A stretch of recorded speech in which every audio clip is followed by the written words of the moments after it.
महाराष्ट्राच्या राजकारणात सध्या एक मोठा प्रश्न सगळीकडे चर्चेत आहे।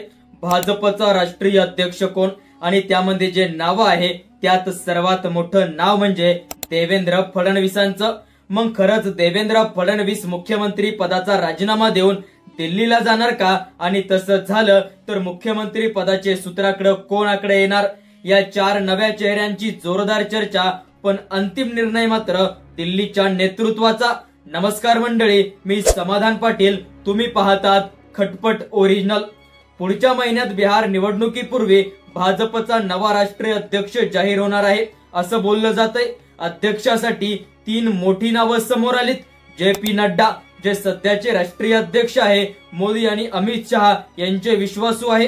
दिनेश शर्मा उत्तर प्रदेशचे माजी मुख्यमंत्री आणि संघाचे जवळचे, आणि महाराष्ट्राचे मुख्यमंत्री देवेंद्र फडणवीस ज्यांची संघटनात्मक ताकद आणि निवडणूक जिंकण्याची क्षमता खूप मोठी मानली जाते। या नावांमुळे जर फडणवीस राष्ट्रीय अध्यक्ष पदावर वर्णी लागले तर महाराष्ट्राच्या राजकारणात मोठा बदल होणार आहे। आता खरी उत्सुकता येतेच आहे, मग फडणवीस जर दिल्लीत गेले तर महाराष्ट्राचा पुढचा मुख्यमंत्री कोण होणार? हे चार नावं आता समोर घेतली जात आहे। त्यातलं पहिलं नाव अजित पवार, अनुभव, प्रशासनावरची पकड आणि उपमुख्यमंत्री म्हणून मोठं नेटवर्क।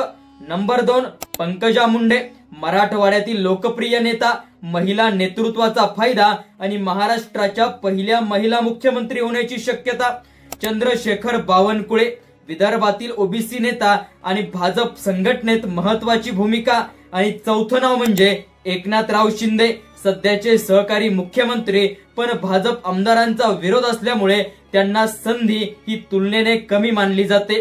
आता प्रश्न असा आहे, भाजप मुख्यमंत्री पद स्वतःकडे ठेवणार आहे का, की अजित पवारांसारख्या नेतृत्वाकडे देऊ शकते?